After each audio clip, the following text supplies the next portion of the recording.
Mummy, હા હું તમને છેલ્લી વાર કહું છું કે તમારે હવે આ જીદ મૂકવાની છે કે નથી મૂકવાની?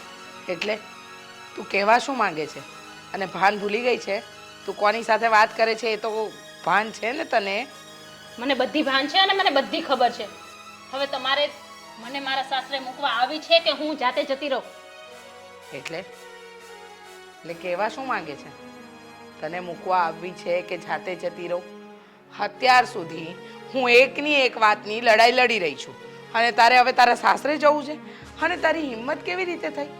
આટલા વર્ષોમાં ક્યારેય તું મારી સામે નથી બોલી અને આજે અચાનક તારામાં આટલું બધું પરિવર્તન કેમ? તમે કર્યું જ છે મમ્મી એવું. કઈ આખી જિંદગી થોડી ને હું અહીંયા બેઠી રહીશ. એટલે હું જે કરી રહી છું એ ખોટું કરી રહી છું તું એમ કહેવા માંગે છે? હા, શું તું મને ખોટી સાબિત કરે છે? સાબિત નથી કરતી, તમે ખોટા જ છો. બિંદિયા, સમજવાની કોશિશ કર. તારા સાસુ નમતું નથી જોખતા તો હું તારી માં તરીકે શું કામ નમતું જોખું? હા, હું શું કામ એમના પગમાં પડીને હાજી હા કરું? મમ્મી, તમે એ ઘરમાં તમારી દીકરી આપી છે, કંઈક તો વિચાર કરો કે એની જિંદગીનો સવાલ છે. એટલે હું તારી જિંદગી બગાડું છું એમ? હું તારું લગ્ન જીવન બગાડી રહી છું તું એમ કહેવા માંગે છે? હા, તમે આ ખોટે ખોટી તમારી જીદ પકડીને બેસશો તો મારી જિંદગી ખરાબ થાય જ છે ને એમાં. આજે પહેલી વાર ખબર પડી કે હું તારું ખરાબ કરી રહી છું. મારી દીકરીનું, જેને મેં નાનપણથી મોટી કરી એનું ખરાબ કરી રહી છું એમ ને? મમ્મી, મેં તમને પ્રેમથી વારંવાર સમજાવવાની કોશિશ કરી પણ તમે મારી એક પણ વાત ન સમજ્યા. ત્યારે મારે તમારી સામે આટલા ઊંચા અવાજથી બોલવું પડે છે. એટલે હું તારા માટે લડતી રહું છું અને તું એમ કહે છે કે હું ખોટી છું. હું તારી જિંદગી બગાડવાનું કારણ છું એમ? હા, તો કારણ નહીં ને શું? તું એમ કહેવા માંગે છે કે તારા લગ્ન જીવન તૂટવાનું કારણ હું બનીશ? હા, હા, જ્યારેથી લગ્ન કર્યા છે ત્યારથી છેડાછેડીની લપમાં છેડાછેડી તમારી છેડાછેડીની લપમાં મારા છૂટાછેડા થઈ જશે. તો પછી આખી લાઈફ મને અહીંયા બેસાડશો? વિંધ્યા, હા તું શું બોલી? મારી સામે? હું શું કામ ઈચ્છું કે તારા છૂટાછેડા થાય? મમ્મી, મને કોઈ શોખ નથી કે હું તમારી સામે બોલું, પણ જ્યારથી લગ્ન કર્યા છે ને આ બધા ચક્કરમાં હું કંટાળી ગઈ છું. રાતે સુવાથી લઈને સવારે જાગું ત્યારે એક જ વિચાર આવે છે કે લગ્ન શું આટલા માટે કર્યા છે? મને માફ કરી દેજો મમ્મી. યાદ રાખજો, તમે જો તમારો આ વટ નહીં મૂકો ને તો હું મારી જાતે જ મારા ઘરે જતી રહીશ. હવે તમે જ વિચારી લો, તમને તમારો વટ વાલો છે કે દીકરી?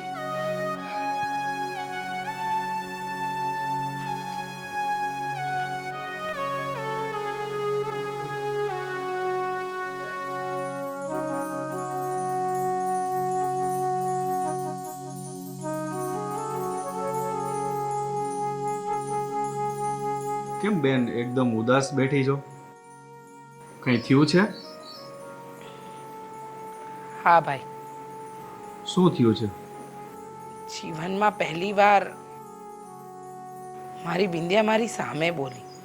જે છોકરીએ આજ સુધી એક પણ શબ્દ લાંઘ્યો ના હોય, મારી ઉપરવટ ન ગઈ હોય, એ આજે મારી સામે બોલી. સાચું કહું ને તો આમાં બેન ભૂલ તારી જ છે. મારી ભૂલ? તું જ વિચાર કે કોની ભૂલ છે આમ. પણ હું ક્યાં ખોટી છું?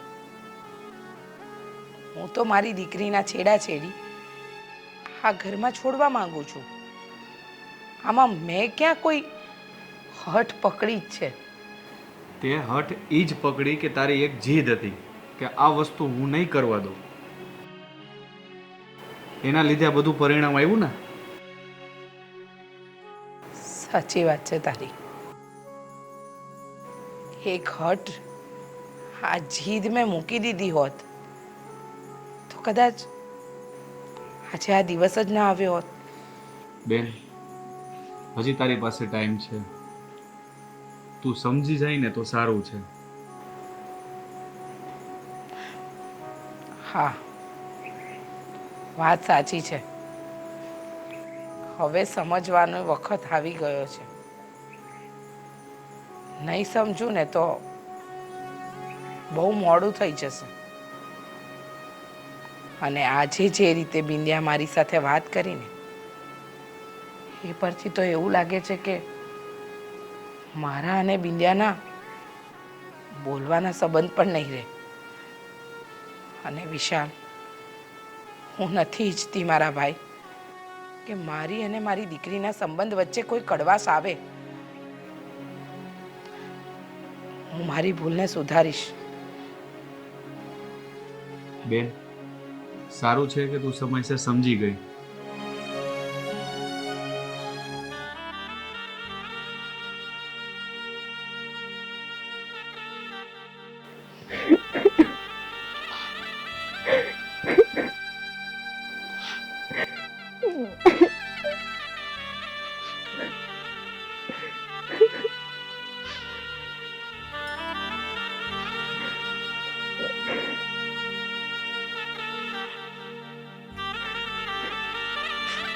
બિંદિયા,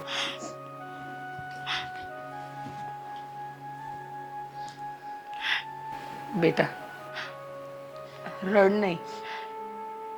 મને ખબર છે, મને મારી ભૂલ સમજાઈ ગઈ.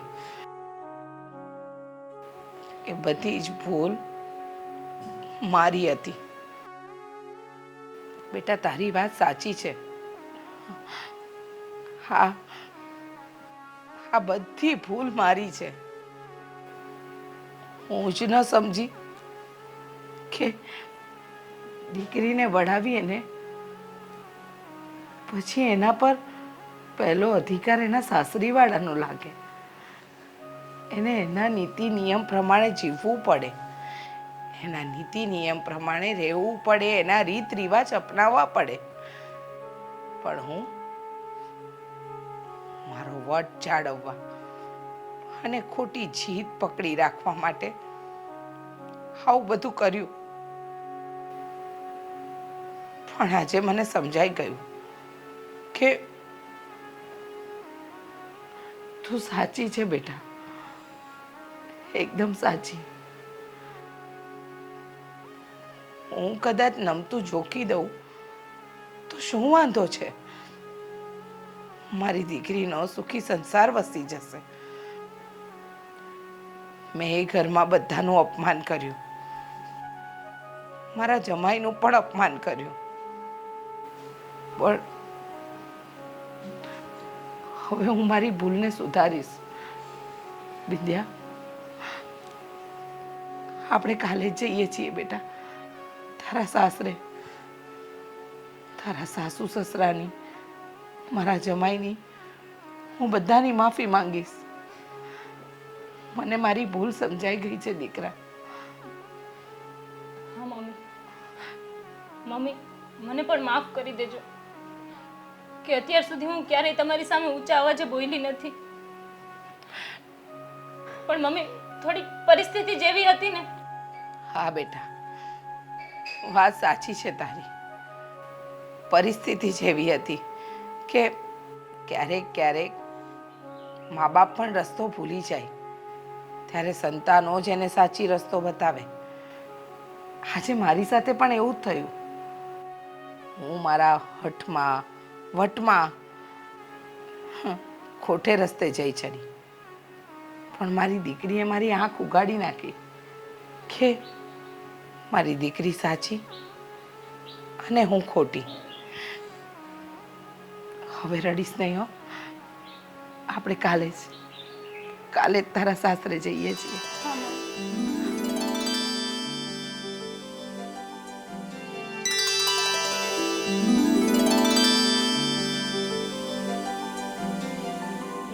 કવિતા, આ કેટલા દિવસ થઈ ગયા છે આ બિંદિયાના મમ્મીના ઘરે ગઈને આને. હવે હવે આપણે શું કરશું એનો વિચાર કર્યો છે તે? એમાં શું વિચાર કરવાનો હોય? એની દીકરી છે, લઈ પણ એ પોતાની જાતે જ ગયા છે અને મુક્તિ પણ એની જાતે જ જશે. નહીં, વેવાણ લઈ નથી ગયા, આપણે એટલે કે તે મોકલી છે એને ત્યાં. હા, તો મેં એને મોકલી છે, કાઢી નથી મૂકી. એમ નથી કીધું કે જા તારી માની ઘરે વઈ જા. મેં ખાલી એટલું જ કીધું તું કે તારા મમ્મી સાથે વાત કર. હવે એના મમ્મીનો આટલો ઈગો ને પાવર હતો તો એને દીકરીને આવી રીતના ઘરમાં બેસાડી દીધી. એ માં છે, સમજવું જોઈએ ને. પણ 100 વાતની એક વાત, હવે કરવાનું છે શું એનો વિચાર કર્યો છે? કંઈ નહીં, મોકલવી હશે તો મોકલશે કીધું ને, નહીં તો પછી છૂટું. પૂરું કરો. શું વાત કરે છે? છૂટું? સાગરને પૂછ્યું તે? એમાં શું પૂછવાનું? સાગરને આમાં શું ખબર પડે? બેન, જય શ્રી કૃષ્ણ. જય શ્રી કૃષ્ણ. આવો. આવો.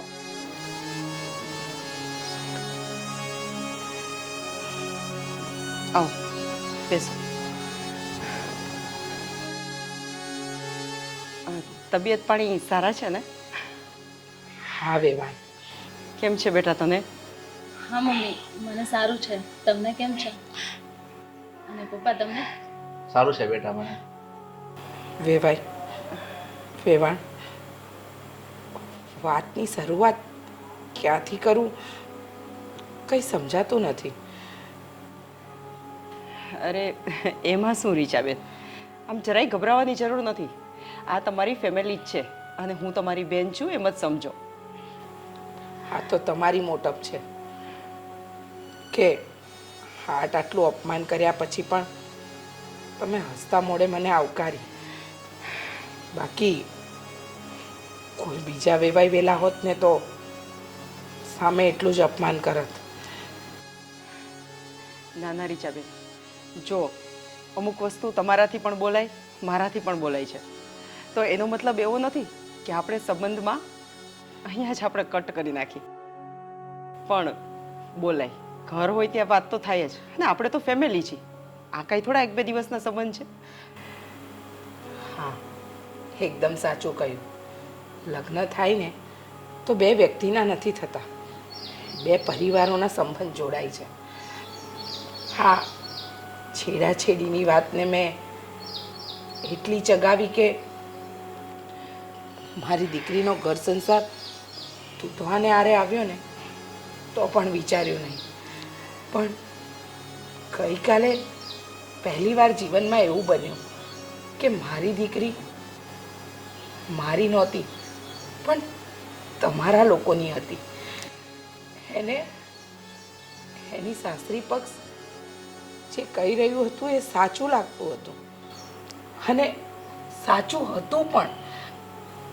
જો હવે માં તે દિવસે હું વટમાં ને વટમાં તમારી સાથે બહુ જ ખરાબ વર્તન કરીને ગઈ. બની શકે તો માફ કરજો, પણ હવે મેં એક નિર્ણય લીધો છે. જો તમે કહો તો જણાવો.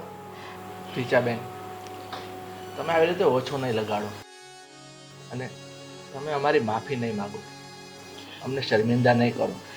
આ તમારી દીકરી અમારા ઘરે તમે વળાવી છે, અમે એને અમારી દીકરી જ માનીએ છીએ.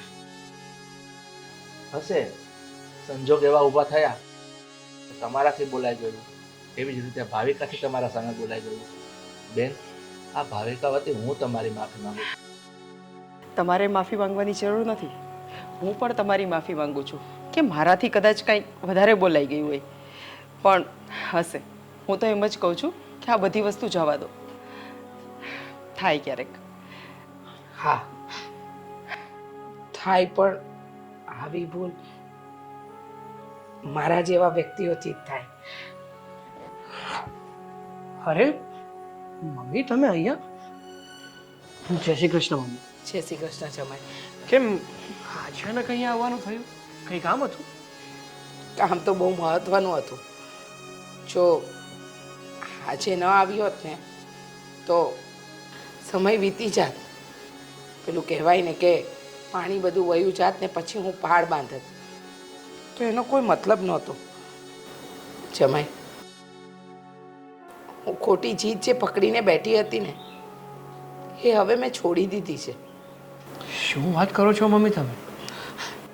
અને તમારી ભૂલ સમજાઈ ગઈ?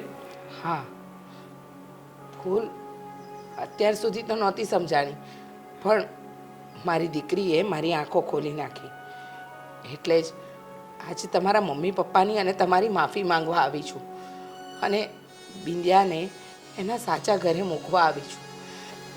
જુઓ, મને ખબર છે કે જીવનમાં ઘણીવાર માણસથી એવી ભૂલ થાય કે જે ભૂલની કોઈ માફી નથી હોતી, પણ તમારા મમ્મી પપ્પાનું હૃદય બહુ મોટું છે. એ લોકોએ મને માફ કરી દીધી. જુઓ, હું ઈચ્છું છું કે આ છેડાછેડી તમારા રીતિ રિવાજ પ્રમાણે જ છૂટે. અને મમ્મી, એક વાત હું પણ તમને જણાવવા માંગુ છું. બોલો ને. જો મમ્મી, એ દિવસે જ્યારે હું તમારા ઘરે આવ્યો, તમારી સાથે મન ફાવે એવું વર્તન કર્યું, ન કહેવાના શબ્દો કીધા, માની લીધું કે તમારાથી ભૂલ થઈ હતી, તમારાથી ગેરસમજણ થઈ હતી, પણ એનો અર્થ એ તો નહોતો ને કે મારે પણ તમારી સાથે એવું વર્તન કરવું જોઈતું હતું. એ દિવસ માટે હું પણ તમારી માફી માંગુ છું. ના, તમે તો મારા દીકરા સમાન છો, તમારે માફી ન માંગવાની હોય. ચલો હવે જે થયું એ વસ્તુને ભૂલી જઈએ આપણે. રીચાબેન, હવે અમે તો કંઈ મગજમાં નથી રાખવાના, પણ તમે પણ આ બધી વાતને મગજમાંથી સાવ કાઢી નાખજો, કેમ કે આપણે બધા એક પરિવાર જ છીએ અને પરિવારમાં તો આવું ચાલ્યા કરે. હવે આપણે છૂટા કરવાના છે કે છેડાછેડી કરવાની છે? અરે બસ હવે હવે આ છેડાછેડીની માથાકૂટ મૂકો. આ રીચાબેન આપણે ઘેરે આવ્યા છે એટલે બેટા બિંદિયા, આજે તારા હાથે સરસ મજાની રસોઈ બનાવ. તારી મમ્મીને આપણા ઘરે જમાડીને જ મોકલશું. શું કહેવું છે તારું? હા હો. હા પપ્પા, ચોક્કસ રસોઈ તો આજે હું જ બનાવીશ. તારા મમ્મીને ભાવતી બનાવજો.